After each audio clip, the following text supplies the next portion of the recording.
Hi friends, ಎಲ್ಲರಿಗೂ ನಮಸ್ಕಾರ. ಕನ್ನಡತಿ ಚಾನಲ್ಗೆ ಸ್ವಾಗತ. ಇವತ್ತಿನ ವಿಡಿಯೋದಲ್ಲಿ ನವೋದಯ ಶಾಲೆಗಳ ಎಕ್ಸಾಮ್ ಪ್ಯಾಟ್ರನ್ ಹೆಂಗಿರುತ್ತೆ, ಏನೇನೆಲ್ಲ ಸಿಲೆಬಸ್ ಇರುತ್ತೆ, ಯಾವ ಥರ ಸ್ಟಡಿ ಮಾಡಬೇಕು ಅನ್ನೋದನ್ನು ಡೀಟೇಲ್ಡ್ ಆಗಿ ತಿಳ್ಕೊತಾ ಇದ್ದೀವಿ.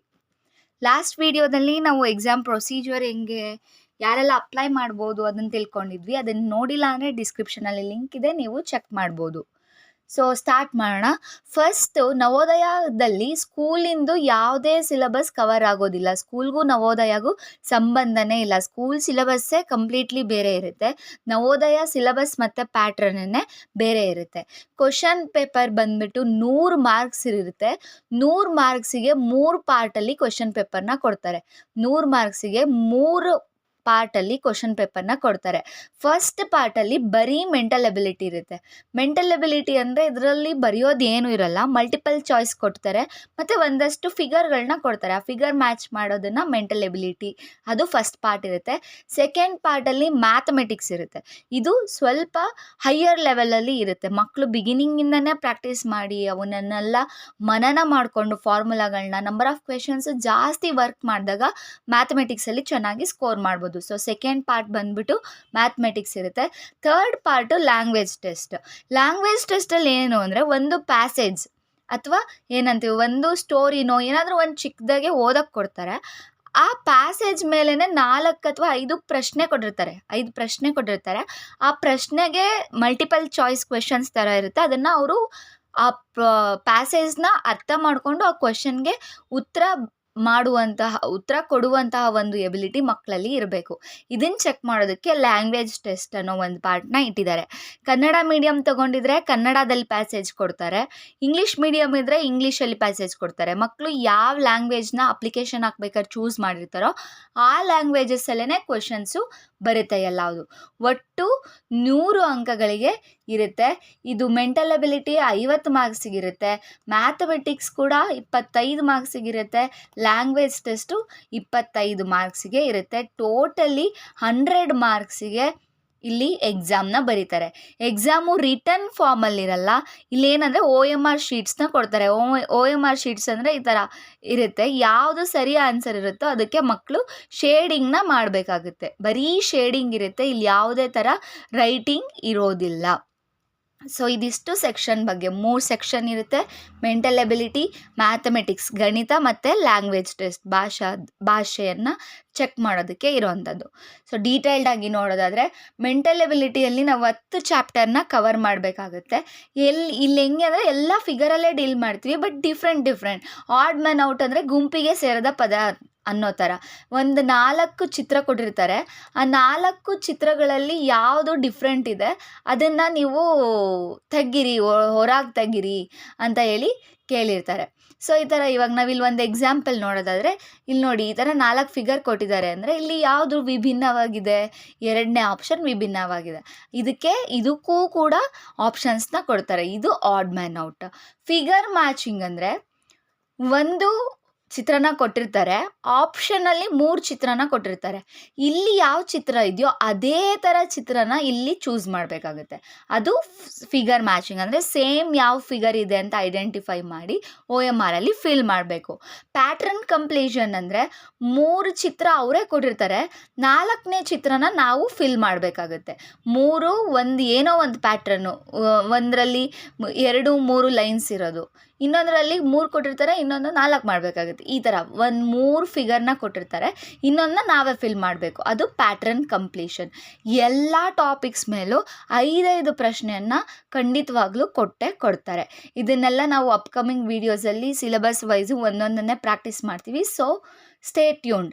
ಫಿಗರ್ ಸೀರೀಸ್ ಕಂಪ್ಲೀಷನ್ ಅಂದರೆ 3 ಚಿತ್ರ ಕೊಟ್ಟಿರ್ತಾರೆ, ನೆಕ್ಸ್ಟ್ ಯಾವ ಥರ ಚಿತ್ರ ಬರಬೇಕು ಅಂತ ಆಪ್ಷನ್ ಕೂಡ ಕೊಟ್ಟಿರ್ತಾರೆ. ಆಪ್ಷನಲ್ಲಿ ನೋಡಿ ನಾವಿಲ್ಲಿ ಫಿಲ್ ಮಾಡಬೇಕಾಗುತ್ತೆ.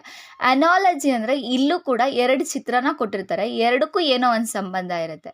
ಇನ್ನೊಂದು ಚಿತ್ರ ಅವರೇ ಕೊಟ್ಟಿರ್ತಾರೆ, ನೆಕ್ಸ್ಟ್ ಆಪ್ಷನ್ ನೋಡಿ ಈ ಚಿತ್ರಕ್ಕೆ ಸಂಬಂಧಪಟ್ಟಂತಹ ಯಾವ ಚಿತ್ರ ಇದೆ ಅಂತ ನಾವು ಇಲ್ಲಿ ಫಿಲ್ ಮಾಡಬೇಕಾಗುತ್ತೆ. ಅದು ಅನಾಲಜಿ. ಜಿಯೋಮೆಟ್ರಿಕಲ್ ಫಿಗರ್ ಕಂಪ್ಲೀಷನ್ ಅಂದರೆ ಇಲ್ಲೇನಾಗುತ್ತೆ, ಒಂದಷ್ಟು ಚಿತ್ರಗಳನ್ನು ಸಪ್ರೇಟಾಗಿ ಕೊಟ್ಟಿರ್ತಾರೆ. ಇನ್ನೊಂದರಲ್ಲಿ ಆಪ್ಷನ್ಸಲ್ಲಿ ಏನಾಗಿರುತ್ತೆ, ಈ 3 ಫಿಗರು ಯಾವುದ್ರಲ್ಲಿ ಮರ್ಜ್ ಆಗಿದೆ ಅಂತ ಕಂಡುಹಿಡಿಯೋದು. ಇದು geometrical figure completion. Next mirror image ಅಂದರೆ ಯಾವುದೇ ಒಂದು ಚಿತ್ರನ ಅಥವಾ ಅಕ್ಷರನ ಕನ್ನಡಿಯಲ್ಲಿ ತೋರಿಸಿದ್ರೆ ಕನ್ನಡಿ ಯಾವ ಥರ ನಮಗೆ ಇಮೇಜ್ನ ಕೊಡುತ್ತೆ, ಯಾವ ಥರ ರಿಫ್ಲೆಕ್ಷನ್ನ ಕೊಡುತ್ತೆ. ಇವಾಗ ನಾವು ಏನೋ ಒಂದು ಎ ಅಂತ ಬರೆದಿರ್ತೀವಿ, ಅದನ್ನು ನಾವು ಕನ್ನಡಿ ಮುಂದೆ ಹಿಡಿದ್ರೆ ಯಾವ ಥರ ಕಾಣುತ್ತೆ, ಬಿ ಅಂತ ಬರೆದಿರ್ತೀವಿ ಅಥವಾ 3 ಬರೆದಿರ್ತೀವಿ, ಕನ್ನಡಿಯಲ್ಲಿ ಹಿಡಿದ್ರೆ ಕನ್ನಡಿಯಲ್ಲಿ ಯಾವ ಥರ ಕಾಣುತ್ತೆ ಅಲ್ವಾ, ಆ ಥರ ಆಪ್ಷನ್ಸ್ನ ಕೊಟ್ಟಿರ್ತಾರೆ. ಯಾವುದು ಸರಿ ಇರುತ್ತೆ ಅದನ್ನು ನಾವು ಚೂಸ್ ಮಾಡಬೇಕಾಗುತ್ತೆ.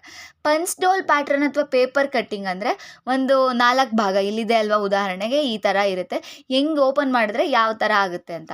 ಸ್ಪೇಸ್ ವಿಜುವಲೈಸೇಷನ್ ಅಂತ ಇರುತ್ತೆ, ಮತ್ತು ಎಂಬೆಡೆಡ್ ಫಿಗರ್ ಅಂತ, ಈ ಥರ 10 ಪಾರ್ಟ್ ಇರುತ್ತೆ. ನಾವು ಇದಿಷ್ಟು ಸಿಲೆಬಸ್ನ ಕಂಪ್ಲೀಟ್ ಮಾಡ್ತೀವಿ. So stay tuned. ಮೆಂಟಲ್ ಎಬಿಲಿಟಿಯಲ್ಲಿ ಇದಿಷ್ಟು ನಾವು ಕರೆಕ್ಟಾಗಿ ವರ್ಕ್ ಮಾಡಿದ್ರೆ 10 ಟಾಪಿಕ್ಸಿಂದ ಸುಮಾರು 5 ಪ್ರಶ್ನೆ, 50 ಪ್ರಶ್ನೆ, 50 ಮಾರ್ಕ್ಸ್ ಖಂಡಿತವಾಗ್ಲೂ ಇದರಲ್ಲಿ ನಾವು ಸ್ಕೋರ್ ಮಾಡ್ಬೋದು. ಸೆಕೆಂಡ್ ಸೆಕ್ಷನ್ ಬಂದ್ಬಿಟ್ಟು ಮ್ಯಾಥಮೆಟಿಕ್ಸ್. ಸ್ವಲ್ಪ ಟ್ರಿಕಿ, ಕಷ್ಟ ಇರಲ್ಲ, ಬಟ್ ಟ್ರಿಕಿ ಆಗಿರುತ್ತೆ.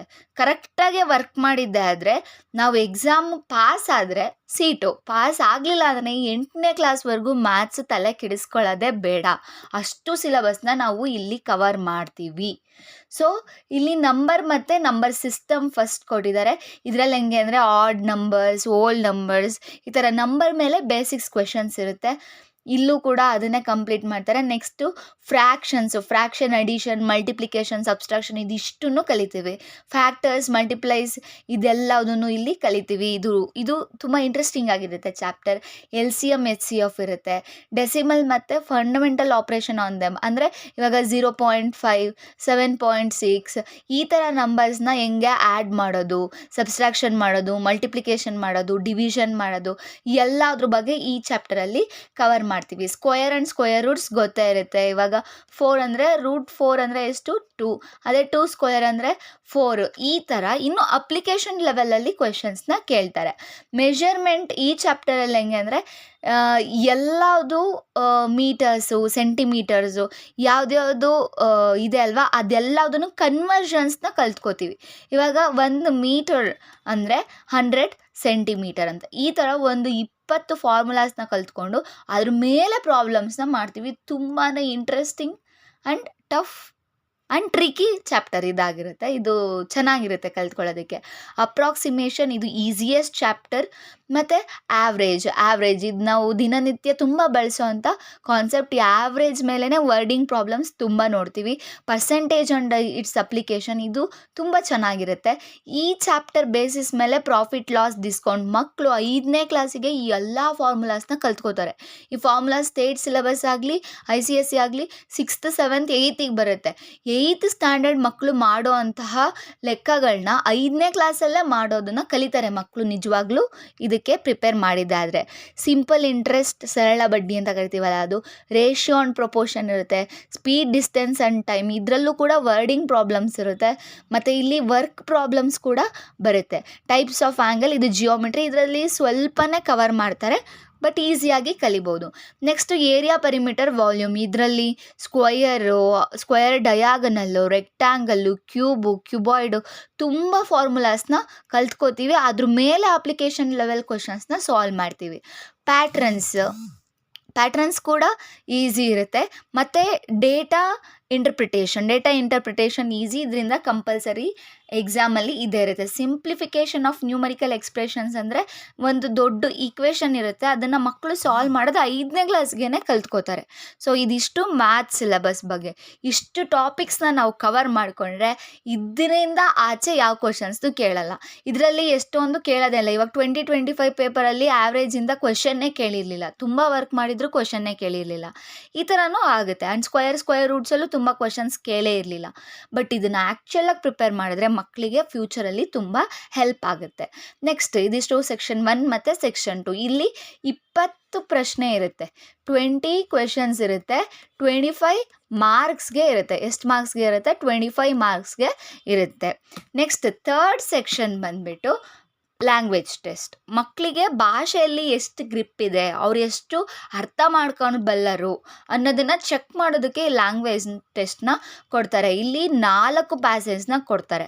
ನಾವು ಅಪ್ಲಿಕೇಶನ್ ಹಾಕಬೇಕಾದ್ರೆ ಯಾವ ಲ್ಯಾಂಗ್ವೇಜ್ನ ಚೂಸ್ ಮಾಡಿರ್ತೀವೋ ಆ ಲ್ಯಾಂಗ್ವೇಜಲ್ಲಿ ಈ ಥರ ಒಂದು ಪ್ಯಾಸೇಜ್ನ ಕೊಡ್ತಾರೆ. ಇಷ್ಟು ದೊಡ್ಡದಿರಲ್ಲ, ಇನ್ನೂ ಚಿಕ್ಕದೇ ಕೊಡ್ತಾರೆ. ಅದ್ರ ಮೇಲೆ ಇದರ 5 ಪ್ರಶ್ನೆಗಳನ್ನು ಕೇಳ್ತಾರೆ. ಮಕ್ಕಳು ಈ ಪ್ರಶ್ನೆಗೆ ಉತ್ತರ ಏನು ಬರೆಯೋಂಗಿಲ್ಲ. ಅಲ್ಲಿ 4 ಆಪ್ಷನ್ ಅವರೇ ಕೊಟ್ಟಿರ್ತಾರೆ. ಆ 4 ಆಪ್ಷನಲ್ಲಿ ಯಾವುದು ಸರಿ ಉತ್ತರ ಇರುತ್ತೋ ಅದನ್ನು OMR ಶೀಟಲ್ಲಿ ಶೇಡ್ ಮಾಡಬೇಕಾಗಿರುತ್ತೆ. ಈ ಥರ ಪ್ಯಾಸೇಜ್ ಟೆಸ್ಟ್ ಇರುತ್ತೆ. ಕನ್ನಡ ಚೂಸ್ ಮಾಡಿದರೆ ಕನ್ನಡದಲ್ಲಿ ಪ್ಯಾಸೇಜ್ ಕೊಟ್ಟು ಕನ್ನಡದಲ್ಲಿ ಪ್ರಶ್ನೆ ಕೊಡ್ತಾರೆ. ಇಂಗ್ಲೀಷ್ ಲ್ಯಾಂಗ್ವೇಜ್ ಚೂಸ್ ಮಾಡಿದರೆ ಇಂಗ್ಲೀಷಲ್ಲಿ ಪ್ಯಾಸೇಜ್ ಕೊಟ್ಟು ಇಂಗ್ಲೀಷಲ್ಲಿ ಪ್ರಶ್ನೆಯನ್ನು ಕೊಡ್ತಾರೆ. ಹಿಂದಿ ಲ್ಯಾಂಗ್ವೇಜ್ ಚೂಸ್ ಮಾಡಿದರೆ ಹಿಂದಿಯಲ್ಲಿ ರ್ಯಾಂಡಮಾಗಿ ಕೊಡ್ತಾರೆ. ರ್ಯಾಂಡಮಾಗಿ ಪ್ಯಾಸೇಜ್ ಕೊಟ್ಬಿಟ್ಟು ಅದ್ರ ಮೇಲೆ ಪ್ರಶ್ನೆ ಕೇಳ್ತಾರೆ. ಮುಂಚೆನೇ ಓದ್ಕೊಂಡು ಹೋಗಬೇಕು ಅನ್ನೋ ಖಂಡಿತವಾಗ್ಲೂ ಇಲ್ಲ. ಯಾಕಂದರೆ ನಾವು 1000 ವರ್ಕ್ ಮಾಡಿದ್ರು 1001ನೇ ಅವರು ಎಕ್ಸಾಮಲ್ಲಿ ಕೇಳೋದು. ಆದರೆ ಈಸಿನೇ ಇರುತ್ತೆ, ಮಕ್ಕಳು ಕಾನ್ಷಿಯಸ್ ಆಗಿ ಇರಬೇಕಷ್ಟೆ. ಇದಿಷ್ಟು 3 ಪಾರ್ಟ್. ನಾವು ಎಕ್ಸ್ಟ್ರಾ ಇನ್ನೇನು ಓದೋದು ಬೇಡ. ಸೈನ್ಸು, ಮ್ಯಾಥ್ಸ್ ಇರುತ್ತೆ, ಸೈನ್ಸು ಮತ್ತು ಸೋಷಿಯಲ್ಲು ಈ ಥರ ಎಲ್ಲ ಎಕ್ಸ್ಟ್ರಾ ಓದೋದು ಬೇಕಾಗಲ್ಲ. ಇವಾಗ ಮುರಾರ್ಜಿ ಮತ್ತು ಸೈನಿಕ್ ಸ್ಕೂಲ್ನ ನಾವು ನೋಡಿದ್ರೆ ಅಲ್ಲಿ ನಾವು ಜನರಲ್ ನಾಲೆಡ್ಜ್ ತಿಳ್ಕೊಬೇಕು, ಸೋಷಿಯಲ್ ಸೈನ್ಸ್ ಓದಬೇಕು, ಎಲ್ಲ ಓದ್ಕೋಬೇಕು, ಗ್ರಾಮರ್ ಓದಿರಬೇಕು. ಇಲ್ಲಿ ಅದ್ಯಾವುದೂ ಕೂಡ ಇರೋದಿಲ್ಲ. ಈ ಸಿಲೆಬಸ್ನ ನಾವು ತರೋ ಆಗಿ ಓದಿದ್ರೆ ನಾವು ಕಂಪ್ಲೀಟ್ಲಿ ರೆಡಿ ಇದ್ದೀವಿ ಅಂತ. ಇದಿಷ್ಟು ನವೋದಯ ಸ್ಕೂಲ್ 6ನೇ ತರಗತಿಗೆ ಎಂಟ್ರೆನ್ಸ್ ಎಕ್ಸಾಮ್ಗೆ ಇರುವಂತಹ ಸಿಲೆಬಸ್. ಇದರಲ್ಲಿ ಏನಾದರೂ ಡೌಟ್ ಇದ್ದರೆ ಅಥವಾ ಏನಾದರೂ ಸಜೆಷನ್ ಇದ್ದರೆ, ಎಕ್ಸ್ಟ್ರಾ ಇನ್ಫಾರ್ಮೇಷನ್ ಬೇಕಿದ್ದರೆ ಕಮೆಂಟ್ ಬಾಕ್ಸಲ್ಲಿ ಹಾಕಿ. ಈ ವಿಡಿಯೋ ಇನ್ಫಾರ್ಮೇಟಿವ್ ಅನಿಸಿದ್ರೆ ನೀಡಿರೋರಿಗೆ ಶೇರ್ ಮಾಡಿ. ಅದು ಚಿಕ್ಕ ಕೆಲಸ ಆಗಿರ್ಬೋದು, ಬಟ್ ಸಹಾಯ ತಗೊಳ್ಳೋರಿಗೆ ಅದು ದೊಡ್ಡ ಸಹಾಯ ಆಗಿರುತ್ತೆ.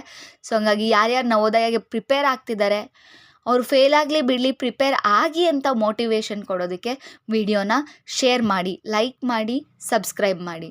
ಅಪ್ಕಮಿಂಗ್ ವೀಡಿಯೋಸಲ್ಲಿ ನಾವು ಸಿಲೆಬಸ್ನ ಕೂಡ ಸ್ಟಾರ್ಟ್ ಮಾಡಿಟ್ಟಿದ್ದೀವಿ Navodaya classes. So stay tune. ನಿಮ್ಮ ಸಪೋರ್ಟ್ ನಮ್ಮ ಎನರ್ಜಿ. Thank you.